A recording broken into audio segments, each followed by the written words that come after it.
Your attention, please.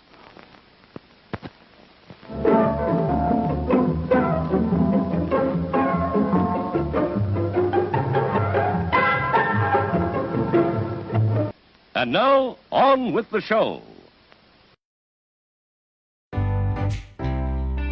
Live from Paradise Studios in New York, Strong Island Television presents Under the Radar, starring Randy Unger. Brought to you by Magnitude Jewelry. Add a 2 to match your attitude.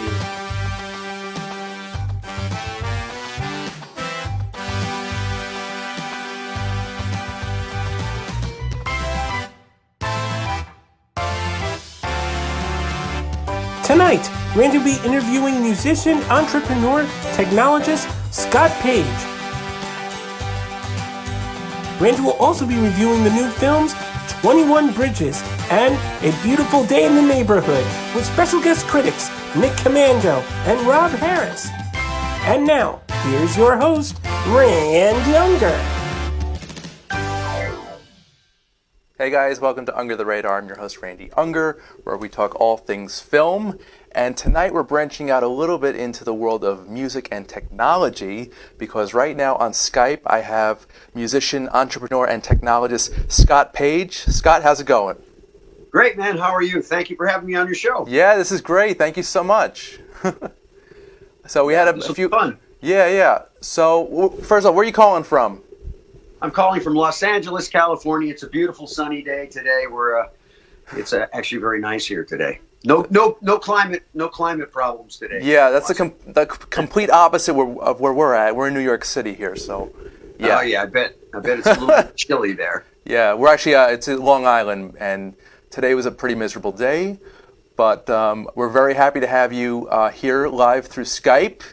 And Scott Page, I know you're a seasoned musician. You've worked with Pink Floyd, Supertramp, and Toto, among many others.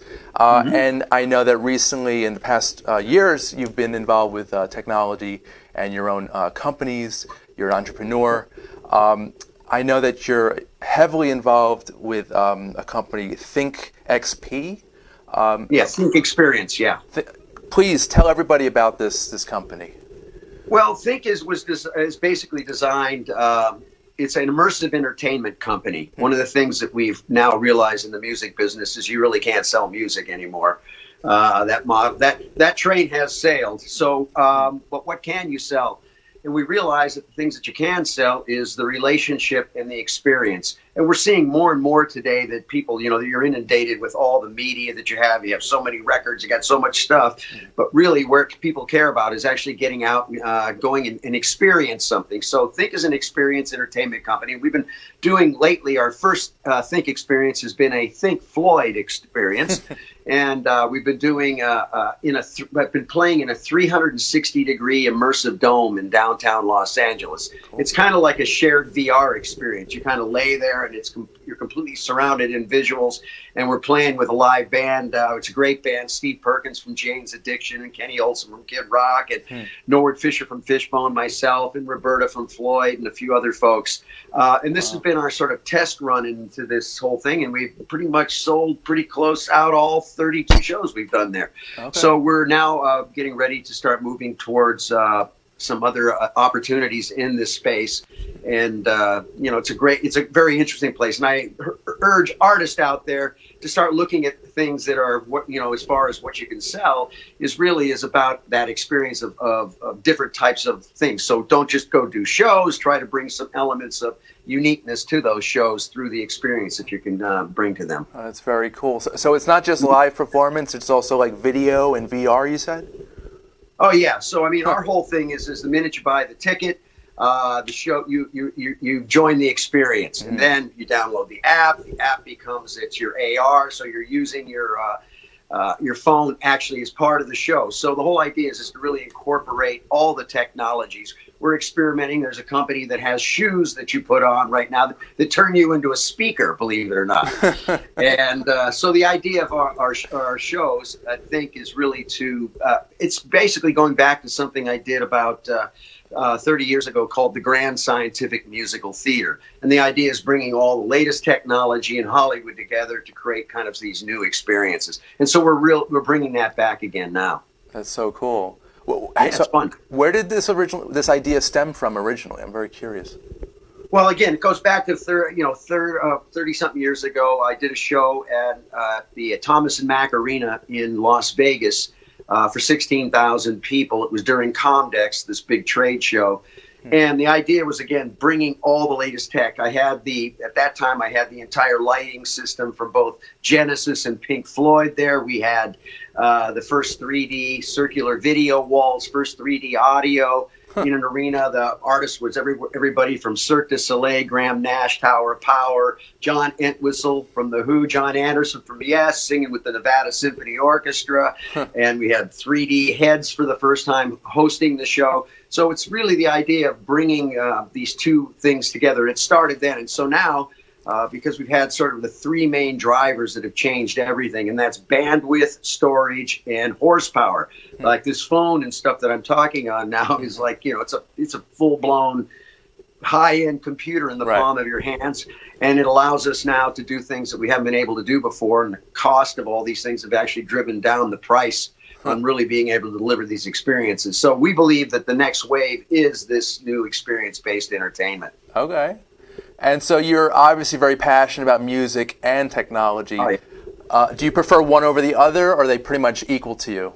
It's kind of interesting. I like both. I love business and I love the arts. So I've combined them. I really look at business as being part of the art, right? It's like, how do you create something that people want and really care about and will actually pay for and want to come? So that's part of it. But I also love the music part. I've been a musician all my life and had an incredible ride and around the world, half a dozen times with all these bands and playing through the years. I really love them both. So that's why I started Think, it was an opportunity for me to still play and also do the tech side of things. But I love them both. I've had 4 tech companies, and I really love that technology because it's very artful too.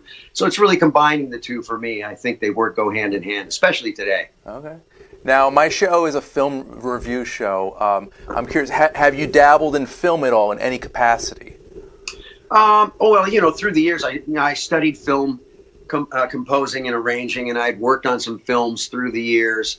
I've played on a lot of things when I was doing a lot of sessions and stuff back in the day. Obviously, I love the idea of sound and picture together, and I actually started in about late 80s or mid 80s, 85, 86, started developing a thing called visual sound, which was for films and for television. The idea is we would we built this MIDI tripod system so that when the cameras would zoom, it would actually zoom the microphones in. So the whole idea was bringing sound and picture together so that you really feel like you're actually part of that experience. And that's happening more and more now. So that was back in the 80s. And now it's all really coming together because the technology, 3D audio, all these things really allow to have a very unique space around you as you're watching the movies too, and heighten the whole experience. But yeah, that's mostly my background in film has been working on the audio side of things for it. Now, are there any composers that you worked with closely back in the day? I studied with Earl Hagen. I don't know if you remember Earl. He was a very, very fine composer. Mostly a guy named Lyle Spud Murphy, who I worked with. And these go back a bit. I'm not one of the younger composers and arrangers. We've been doing this a long time ago.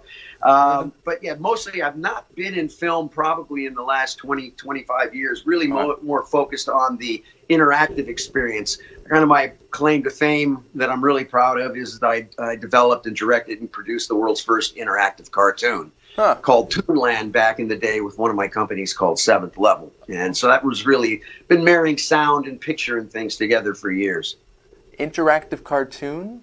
Yeah, it was the very first one. It was called Toonland, starred Howie Mandel. And it was really the whole idea of an educational title. It was for young children. Okay. And you could kind of go through the adventure of the cartoon by, you know, clicking on things and making things happen. So, and it was interesting because in those days we were running on 25 megahertz, 386, 25 megahertz Windows machine with 4 mega RAM, and Windows would eat up about 2.5 mega RAM, so we'd have 1.5 meg to try to do everything. And you think of today, you know, you look at the horsepower on these computers, it's crazy that we're even able to do anything back in those days at all, because there was not much horsepower.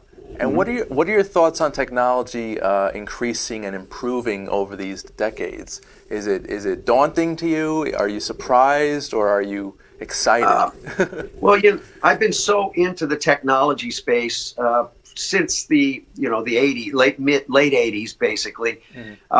It's not surprising. I'm seeing, you know, being close to the market. That's what you do as a businessman. Technology, you have to stay close to the market. We're seeing a lot of things happen now that we were imagining back in the day. It's like, especially if you start looking in the VR space, you know, finally the horsepower has gotten powerful enough. I actually was on a panel at the Film Festival last week, talking about the VR space, and you're seeing now that this is, you know, it's starting to get to a point where it's going to actually start to be real. The storytelling is starting to get much better on them, and the experience and mainly the resolution and all of that is starting to happen. But yeah, it's a crazy time. I mean, people don't realize that we're about to go through one of the most disruptive times, or we're going through it right now. But this next 5 years is going to be crazy because we've got automation coming on. 5G is coming on. You know, you've got the whole robots coming on. The artificial intelligence stuff, which is going to change everything. So this is, hang on, boys and girls. It's about to get very interesting over the next 3 to 5 years. You know, driverless cars. True. All this stuff is actually really coming to fruition right now, and we're going to see a lot of new changes that are going to happen really quickly now. The main thing for me and technology, I think parents should just really be careful with their kids and the iPhones. It's ridiculous. Big time. I think the most dangerous thing right now is the fact that we have this politically correct movement going on where we have iPhones in our hands and people being able to, you know, throw these things and go after people. And it's crazy. And I mean, it's really probably one of the greatest sleep machines on the planet, because people are staring these things all day long and they're missing what's going on around them and what's in reality. So I agree. I think it's something that's very addictive. I know myself. I always said, I love it because I can use it for my business and everything, and I can work anywhere. But at the same time, I catch myself being stuck looking and updating and checking all the time. Right. And, you know, it really it allows for, you know, the messages that, you know, the algorithms decide what you want to, what you see now, because things that you see in surf get registered, and then the algorithm starts saying, hey, you like this, I start giving you that. So we're going to see this incredible divide about the information that you get and the information other people get is going to be so different because of it being targeted towards you. So I agree. I think it's a very slippery slope, and I think it's something we have to be very careful of. And I would recommend highly, like you said, for children, mom and dad, don't do it too early, because once they get hooked, because it's a problem. Yeah, I mean, I'm guilty of it myself. I'm addicted to my phone, and Absolutely. You know, I'll be a parent someday too. I mean, and I know that I'm going to, you know, have restrictions and limitations for my kids in technology, but not everybody's that aware. So no, it's crazy, because if you think about it, it's these algorithms, and whoever controls the algorithms is really going to win this war, right? I mean, they're going to be able to control the masses, because that's what's happening right now. Is, you know, the media is basically being fed to you all day long. And, you know, the end game is basically you're only going to see the stuff that people want you, that whoever's controlling those wants you to see. Right. So it's a very interesting time that we're moving into. It's exciting time because there's also wonderful things that are coming out of technology, but we also have to be careful of the other side of what comes out of this, for sure. Absolutely. I totally agree. And you know what? I'm just realizing this now. What is this purple archangel behind you? I'm very curious. Oh, okay. Okay, that's funny. So the Angel there was a project going on in Los Angeles, a fundraiser. It was called Community of Angels. And these were big, giant white angels, and artists would paint them. So I sponsored an artist to paint this one. It's called The Angel of Now.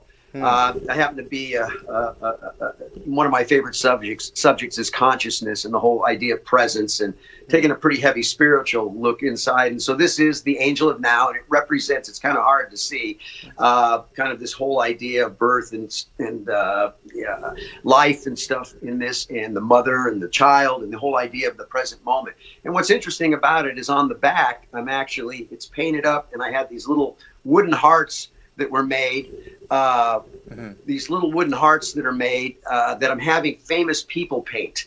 Okay. So I've had like Charlize Theron and Michael Milken. I mean, a whole series of people paint on these things, and I'm going to put them on the back, and then one day I'm going to auction it off for charity. I like it. That's awesome. Yeah. My angel fits my room. It fills my living room up. Yeah, it looks like it's about 6 feet tall. Yeah, it's actually taller. It's almost 7 feet. That's awesome. That's cool. Yeah. What's the charity? Can you talk about that?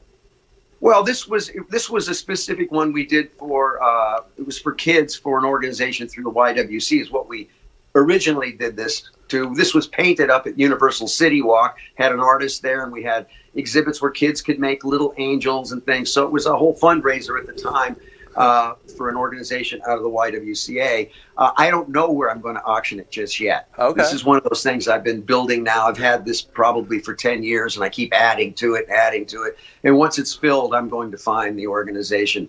We're working right now, myself, along with Flea from the Chili Peppers, and Norwood Fisher from Fishbone, and Stephen Perkins, and all of us are working on building a music school in Watts, the Watts Conservatory of Music right now. Okay. So maybe it'll end up going there one day. That's awesome. Yeah. Last question for you, Scott, and I'll let you go. Okay. In your mind, you've had a great, illustrious career as a performer. The music, it's great. In your mind, what makes a good performer? When they stop thinking when they play. I think that's the main thing. I mean, great performers come from a different place. You can see people that are studied. You can see when they play, they're in their head and they're thinking about what they're doing. The great performers have something different. It comes from a different place. I always try to explain that, for me, playing is really like an opportunity to get closer to the source or God or, the universal life, whatever you want to call that, because it allows me to get to a point where I can actually stop thinking and actually play. So great performance is really about it coming from a different place. You see it. Some people have it, some don't. And those people that naturally have it are, it's truly a gift, right? So I always look for those people that have that special stuff, and you can see it in their eyes when they play. It comes from a different place. So, I think it's one of those things that's built naturally into certain people. Certain artists just have it, right? They just have the touch, the feel. Like David Gilmour from Floyd. I mean, he's so musical, and so melodies are beautiful. They come from some other place. It's not from an educated, learned thing. It comes from someplace else. That's cool. All right. Yeah. Before you go, other than Think Experience, is there anything you want to plug, anything you want to mention? Mainly Think. I would say we're getting ready to, we've got 2 more shows coming up in the Dome in Wisdom, LA, if you're in the Los Angeles area, on the 13th and 14th. And then we're also doing a big event at the NAMM show, which is the National Music Immersion Show, which is the biggest music show in the world here in Los Angeles, nice. Where we're raising funds for the Watts Conservatory of Music, and it's going to be an incredible night. Everybody's coming out to play and hang. So if you're around, that's going to be the first night of NAMM, January 16th. Right. Look for us, and we'll come on down and hang out. Awesome. Well, Scott, thank you so much. Thank you. And if you're ever in Long Island, we'd love to have you stop by the studio.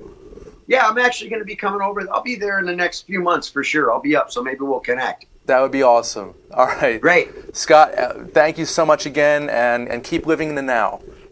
Thank you, and good luck with your show. It's so great what you're doing, man. Isn't it amazing?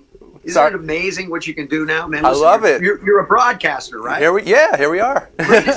Greatest time in history for the independent, right? This is your moment in time. You just got to build audience. And whoever builds the audience wins. I'm having the time of my life. All right, my friend. Well, great. Nice meeting you. And thank you very much for having me on your show. Anytime, Scott. Thanks so much. Have a good day. Thank you, my friend. Bye. All right, guys. So we're going to take a short commercial break. We'll be back with our film review segment right after this. Under the Radar is brought to you by Magnitude Jewelry Add a 2 to match your attitude. Patent pending, interchange genuine gemstone and crystal EMF protection jewelry. For more information, please visit magnitudejewelry.com/gemgirl or call 718-268-6634.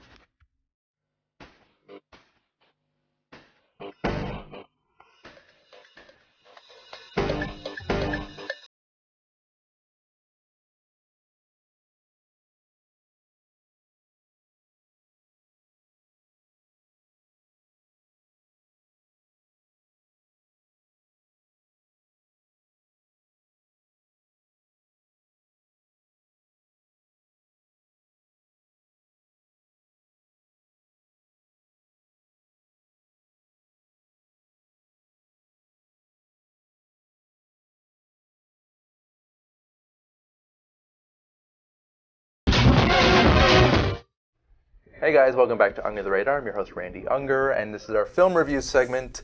And right now I have two wonderful guest critics, Mr. Nick Commando, back again in the flesh. Welcome, sir. What's up? How's it going? I'm here. You're here, Yeah. thankfully. I'm not there. You're right here. I'm right here. Here.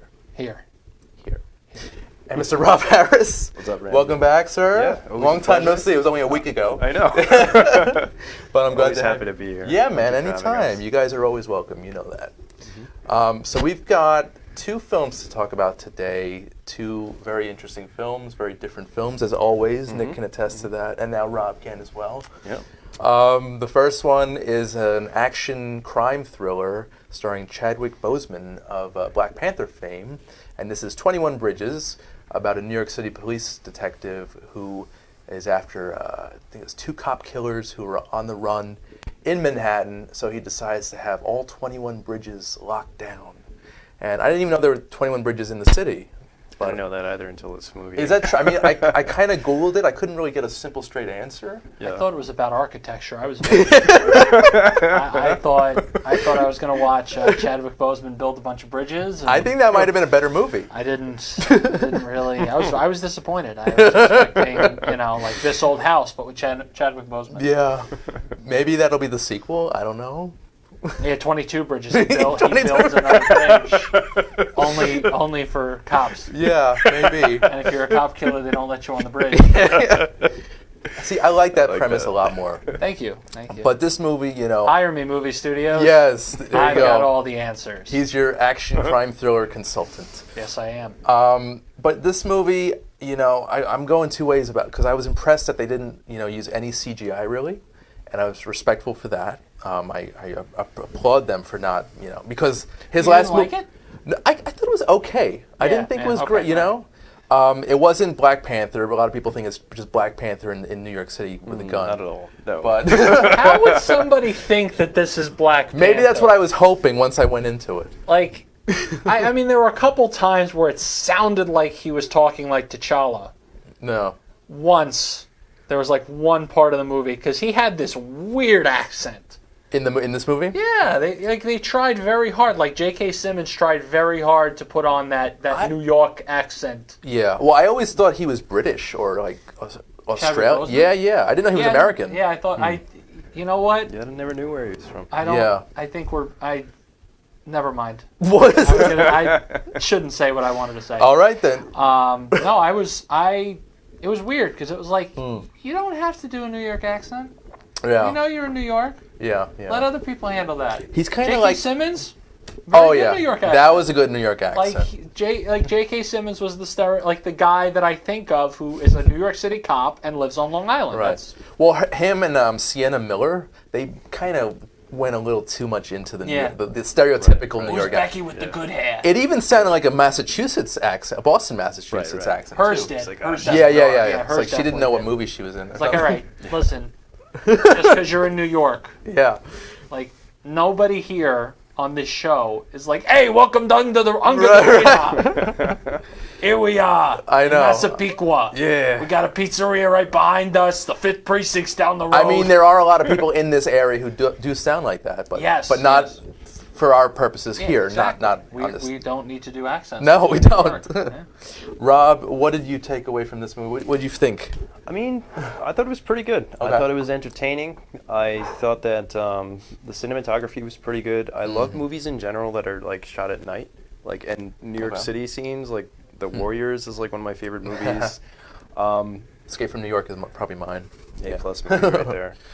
I thought the acting was pretty good. It actually reminded me of like a lot of movies that I had seen previously. I actually made a little list here. Oh, I came prepared. Thank you. Reminded sir. me of Serpico, Okay. great Enemy of the movie. State, The Fugitive, The Negotiator, Nice. and Carlito's Way. Those are all much better movies. Well, I but I think- see your point. Yeah, I think that's just had, kind like- of. I'm sorry to No, interrupt you. it's Rob. all good. I think that was I think this is like. I was entertained by it. I always make my own judgments of when I walk out of the theater. Did I enjoy that? Yeah. You know, full disclosure, I paid $8 for this movie. Nice. So if I didn't enjoy it, not the worst thing in the world. But I was I entertained by it? Yes, I was entertained by it. Right. Did it feel like a stereotypical cop movie? Yes. Yeah. Like- pretty much. It felt. I think they kind of gave away the big twist at the end of it very early on in the film. Yeah. You know, and It was a little predictable in that respect. Yeah. I also kind of wish they had gone a little bit more into Chadwick Boseman's backstory. As That would have been why interesting. Is he, well, Yeah. they only why really is he an embattled cop? Right, What right. did he do? That's true. exactly? That's we what I just know wonder. that he good comes point, from a yeah. long line of cops. I think his father was. Father was Yeah. a cop, and he also was. He was sitting with IA at the beginning of the movie. Right. Like that's how the movie started. But they don't really explain why. It seems like Right. his standpoint is like, I'm doing cop stuff, and they're like, no, you're not. But it's like, what is the no, you're not? It's sort of like his own brand of justice Yeah, like- that they're putting under the microscope. right, but like, what is that? Right. They What never is your explain own it. form of justice? Is it like Right. you're ruffling people's feathers because there's backdoor stuff going on, Yeah. and they don't want the apple cart upset? Or is it he shot somebody for no reason? Yeah. Yeah. You know, or his version of just because he said that a few times too, just cause. I mean, I guess like they- is his version of just cause Yeah. like not what everybody else would But consider it? I guess that the reason why they're interrogating him is there's no real point. He could have done Yeah, anything. exactly, You know, it doesn't matter exactly, really what exactly. specifically. But like you just mentioned some great crime thrillers from the 80s, 70s through 90s. Yeah. This felt like it was made in like 1996, and I love that. Yeah. fact. Yeah. I love that the old school cop thriller. I think that kind of started with like Lethal Weapon, maybe before. Yeah, that. yeah. That era, Die Hard. You know. I mean, it even, like, now that you're mentioning it, like, you know, New York City and stuff like that, like, even, like, Pelham 1, 2, 3, you know, kind of had, like, a similar feel to it. Are you talking and about the stuff like original? that. The original. That's so good. Yeah. It's I such love a good that. I love movie. that movie so much. Yep. It's like early mid '70s Walter Matthau as like a sort of a tough cop in that. Right, You right. would never expect Walter Matthau to be like an action hero. That's pretty cool. Yeah. the movie almost felt like a quota movie. Oh, It's what? like we have to release like a cop movie at least once a year. Yeah. This covers it. All right, we're done. Like it kind of felt like that too. Right, and this could have been played by any other like big name right Yeah, now. yeah. You know, like this could have been a Ryan Well, Reynolds or something. The one thing I did kind of enjoy about it was like they kind of flipped certain things racially, which I liked. You know, I think Okay. a lot of times these movies fall into the trope of like, well, the drug dealer is, you know, like, oh, the cop that's chasing him is a white guy, and both the villains are African American or they're some sort of other ethnicity. That kind of wasn't the case here. Yeah, They kind I of, think the that- villains in the end ended up being, I think, who the No spoiler. hero would have been probably Right. 5-10 years I mean, like, ago. Right. yes, I mean, I think that they did, like, a good job of, like, humanizing both sides of Yeah. crime in this Okay. film and everything like that. I thought that That's a that good was point. that was That's very a good good. point. Yeah. And sort of a side note, I think that the action was pretty damn good in this. Yeah, I agree. yeah, There well, was yeah, some it gun was- battles in this, like Yeah. And you it know, was simple too. It wasn't overdone. right, Yeah, right. it wasn't overdone. I think it was like squibs, you know, like any like John Landis, like Beverly Hills Cop 3 for me, that was 1994, and this kind of felt like the same type of action. Yeah. And that's one of my favorite things about this movie. Is These movies also tend to fall into the whole overdone fight scene where it's like all of a sudden they both know Krav Maga or something. It's like, Yeah, no, it they wasn't. didn't teach it at the academy. Like, Right. This is not yeah. like you guys are ballerinas. What's going on here? Yeah. Well, I'm sure they teach some kind of like martial arts, like self-defense. Yeah, but Right, I don't yeah. think it's. I don't think they're going in there and they're learning Taekwondo. No, I think right. they're going in there and they're learning. They don't have okay. belts. Kick him in the chest Yeah. to mess with his lungs. Then hit him in the back to mess with the other side of the lungs. Stuff like that. Very you know? technical, very It's not specific. like okay, thrust, punch, roundhouse. They're not making a John Wicks over here. You know? Exactly. So Imagine if John Wick talked with a New York accent. that would be weird. You killed my dog. Now I'm gonna make you feel like a dog, you dog. Oh dear. Wouldn't be under the radar with us if we didn't go off the rails slightly. Yeah, no. Let's change the name of the show to Off Tangent or something. Under the tangent. Yes, I like that. But guys, I'm saying it's on the radar. It's not a terrific movie by any means, but if you're a J.K. Simmons completist, you want to see another rich performance from him. And if you're, Has he ever had a bad performance? I don't in a think movie? so. No. Like honestly, he's I like can't- everything I've seen him in. He's always good. I mean, maybe the commercial, the Liberty. What's the State Farm. State Farmers. Farm? Yeah. State Farm. Farmers. Farmers. Yeah, Yeah, farm- They are farmers. Oh, right. So annoying. But You don't think those are good? I think he's good in those too. you do? All I right. might be jaded. I think I really like J.K. Simmons, and I'm just giving him. Well, I like the other commercial where he plays the peanut M&M. He's the voice of the yellow M&M. Oh, is he? Yeah. Really? I didn't know I that. believe so. You guys may have to check this later on, but I'm almost positive that he Here's is. your mission. No, He is- this is an envelope. This is an envelope. I didn't know that. That's him. But yeah, he's like every movie he's involved in, he's really good. He's just that kind of actor. He's just Yeah. always good. And like anything they make him, he fits. Yeah. Like cop, all right, cool. Crazy music teacher, yeah, it makes sense. Homer Simpson in the live-action Simpson movie? Maybe. I could see. I think that would have to be Dan Castellaneta though, just because. But he doesn't really look like him. He's a lot older than Homer He's Simpson. bald. He is bald, but he's like they could 70. do the 5 o'clock shadow. Homer's supposed to be like 38, 40 years Yeah, old. but they did the Irishman and did the DH. That's a and stuff. good It's point. fine. They can- Also, Homer Simpson is a yellow man.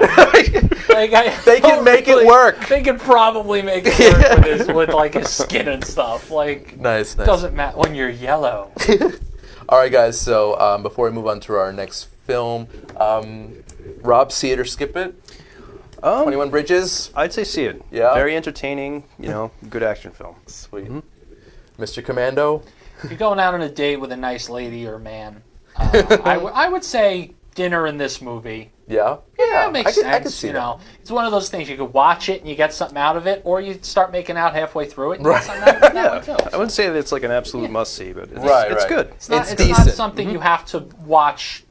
You have to like be super tuned into it. Yeah. It's an average, kind of by the numbers crime thriller. Yeah. And Chadwick does an okay job. Yeah. Though I think any other leading man could have taken the role and done really well with it. Yeah. But yeah, I say see it, but don't go crazy. All right, guys. So we're gonna take another commercial break, but we'll be back with our second film review. It's A Beautiful Day in the Neighborhood. Right after this. Under the Radar is brought to you by Magnitude Jewelry. Add a 2 to match your attitude. Patent pending interchange genuine gemstone and crystal EMF protection jewelry. For more information, please visit magnitudejewelry.com/gemgirl or call 718-268-6634.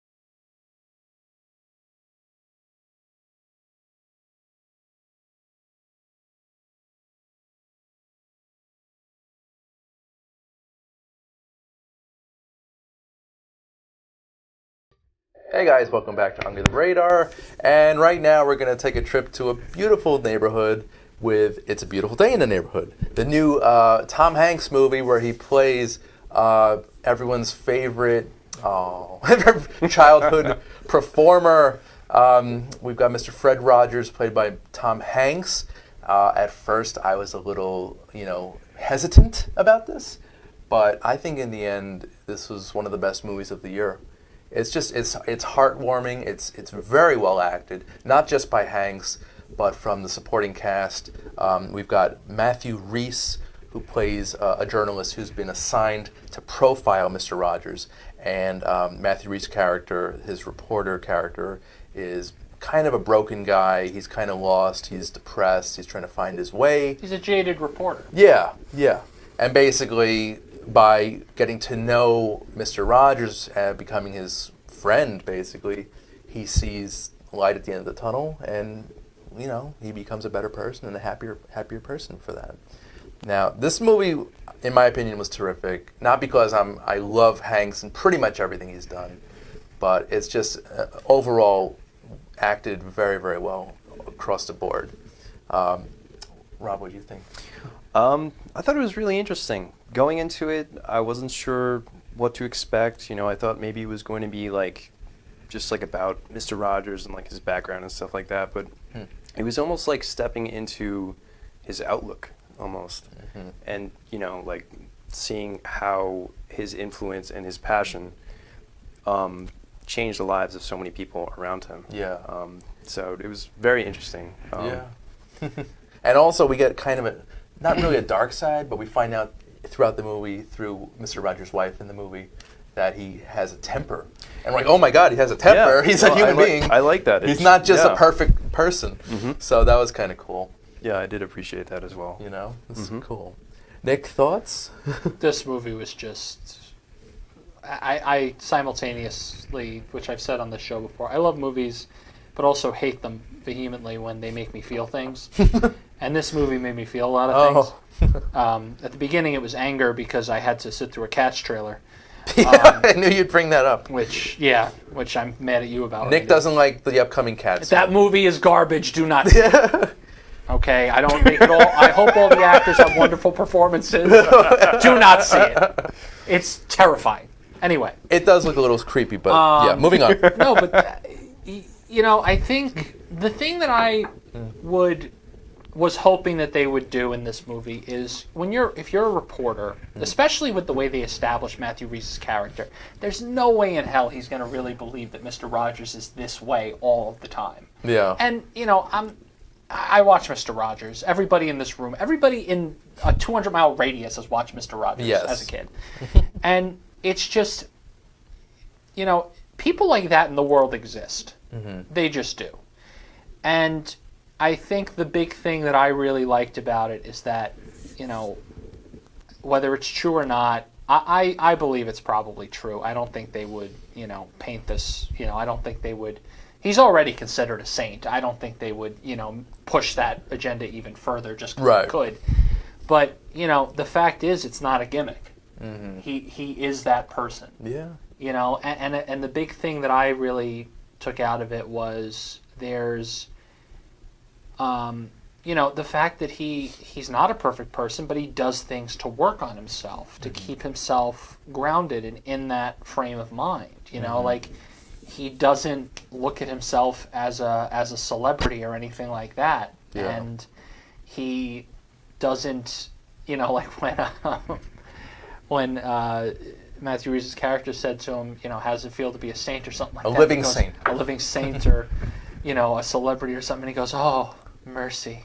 Just so understated and just quiet and calm and zen. And it's like... I just wanted to meet you. I was waiting in this movie for Lloyd to blow up on Mr. Rogers. That would have been cool. And that never happened. I was waiting, because movies like that, when they're not based off when there's fictitious characters that you're talking about that are like Mr. Rogers. At some point, somebody like throws down their pen and paper and goes, "What is your deal? Are you real? What is going on?" Yeah. Like in Elf, when James Caan pins Will Ferrell against the wall, it's like, "What do you want from me?" He's like, "You're my Right. dad. I just want to meet you." And like it's those situations that you wait for in those movies for the other character to kind of get it.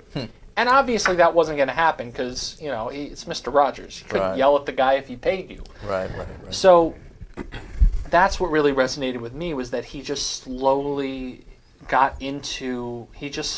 connected with Lloyd, and Yeah. Lloyd just sort of learned from being around him Right. what he needed to work on in his own life without like it wasn't like the master and the student. It was just they were having conversations and he was just learning through osmosis about what he needed to work on. This isn't a movie about Mr. Rogers. This is Yeah, about the no, it's people that not. are affected Yeah, by his and- love and kindness. And it's just and Tom Hanks, I felt like I was watching Fred Rogers. Yeah, it was pretty I close. felt like they exhumed his body, they brought him back to life, and they made him be himself. He in was a even film. doing the voices of the puppets Like- and everything. Yeah. Just, Yep. like Oh man. it was like I can't even put into words just how much I enjoyed Tom Hanks's performance. Matthew, like I said to my fiance when we walked out of that film, everyone needs to win an Oscar for this. Yeah. Everybody involved. Especially The catering people need to win Oscars. I'll tell you who definitely deserves an Oscar or at least a nomination, and then we mentioned this briefly. Chris Cooper, Oh my God. I love that guy so who much. plays the father of Lloyd Vogel, and I've been following Chris Cooper's career pretty much since American Beauty. Same. And that was 20 years ago, and this man, he never gives a bad performance. I agree. And this was just an extremely powerful and moving performance. Without giving it away, Yeah. it's just a fantastic role. Yeah, I was very happy to see him in this film, Yeah. and I think that he did bring something special to it. But Nick, you reminded me of something. So the main character, the journalist, I feel like there was parts where he was trying to provoke like a reaction out of Well, Mr. that's the Rogers. thing. and- He's an expose journalist. Like Right, he's a right. guy that waits for people to screw up and Yeah. then he exposes them, and that's what he wanted to do with Mr. Rogers. I And think. Yeah. so he asks him something, and not to spoil anything, but you could see like Rogers was like almost like holding back, but Yeah.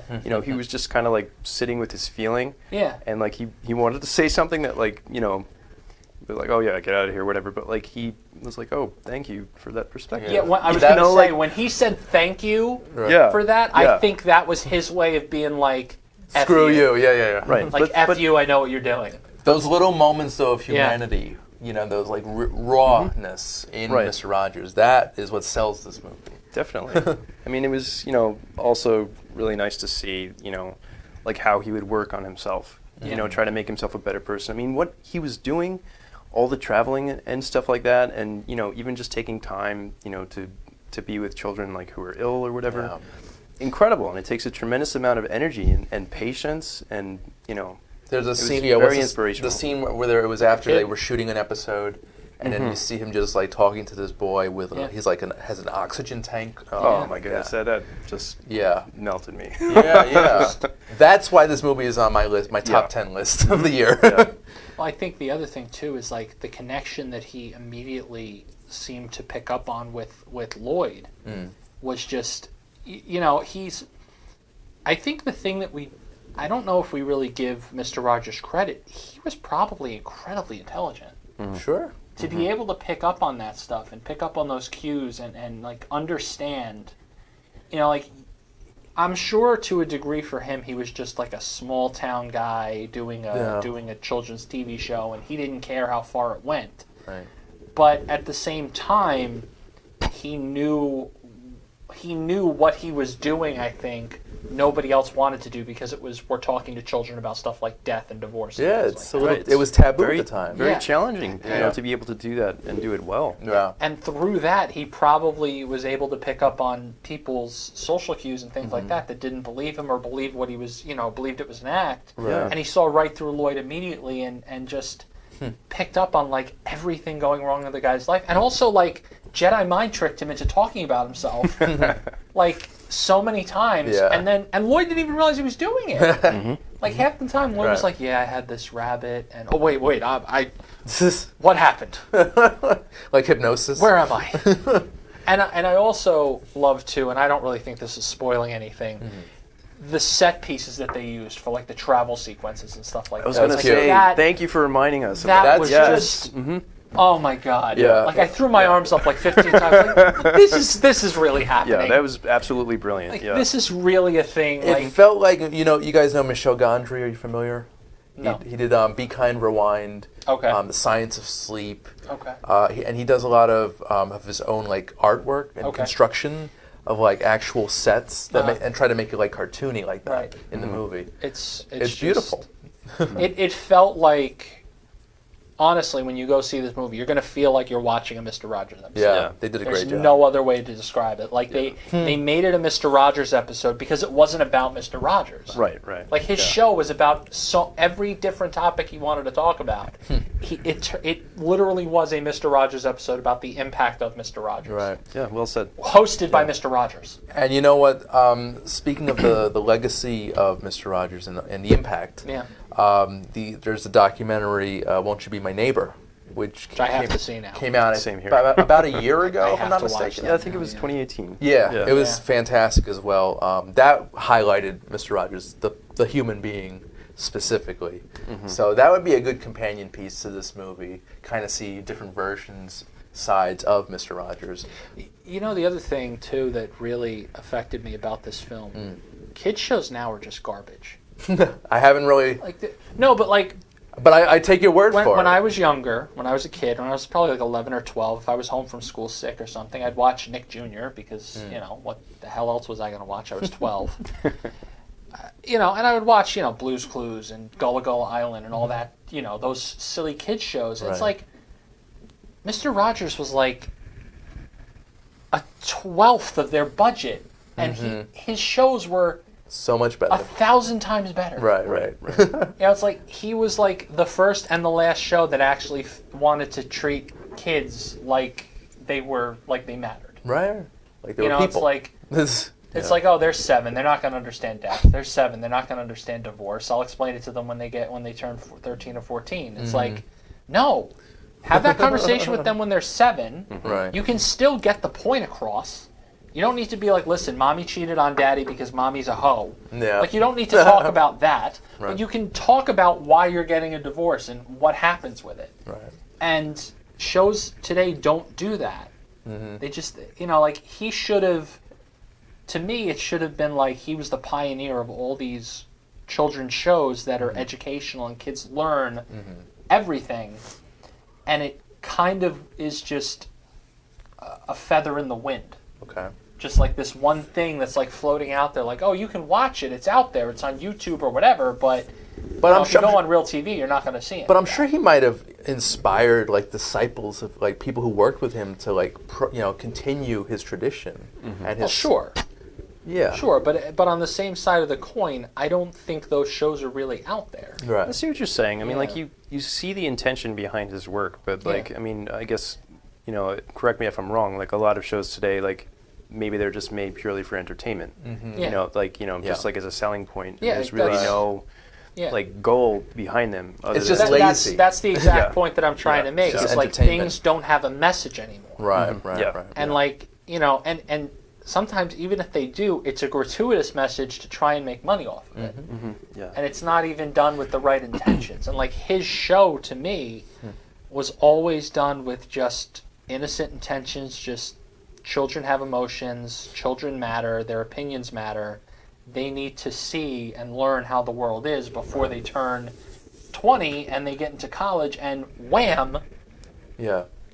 world, be an adult now. Right. No, there needs to be better programming out there, smarter programming. Yeah. Totally agree with that. Well, guys, we have about 2 minutes left. You know the drill. Before we go to the plugs, Rob, see it or skip it?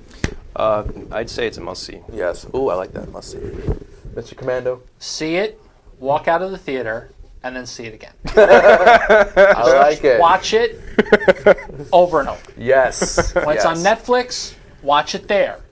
If it goes out on DVD, Go to FYE or whatever exists now, FYE. Walmart, and buy it. That's Buy the my physical endorsement. copy, the actual Blu-ray. I am Nick Commando, and I approve of this movie. There you go. And I'm hoping Tom Hanks gets another Oscar nomination. I'm pretty sure he will, but we'll find out about If I that. ever meet Tom Hanks, I'm just going to give him a hug and say thank you for being Mr. Robert. That's it. I'll thank him for the And burbs. I'll call you guys to get bail money after that happens. So. All right, guys.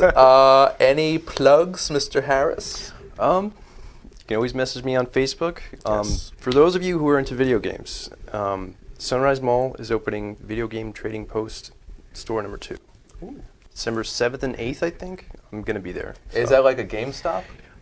It's like a retro video game store. They have Nice. pretty much anything and everything, and I'm really excited about it. What was it? Sunrise Mall. In. Massapequa. Oh, it's here. Literally right down Sunrise. Let's around go after the corner. Let's go. Yeah. All right. Well, the holiday hours haven't kicked in. They've been closed for like an hour. Oh, damn. Nick, anything? Twitter and Instagram at Nick Commando. I probably should be podcasting more based on my availability, but that's not happening.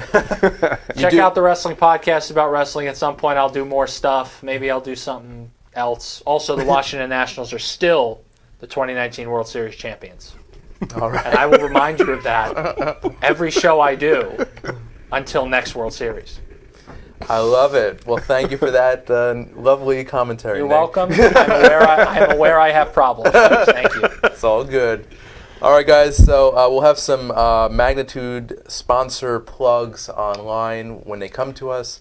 But until next Sunday, I want to thank everyone watching at home and on your devices, your phones. Thanks so much for watching Under the Radar. I'm your host, Randy Unger, and we'll be back next week with some more movie reviews and interviews. Take care.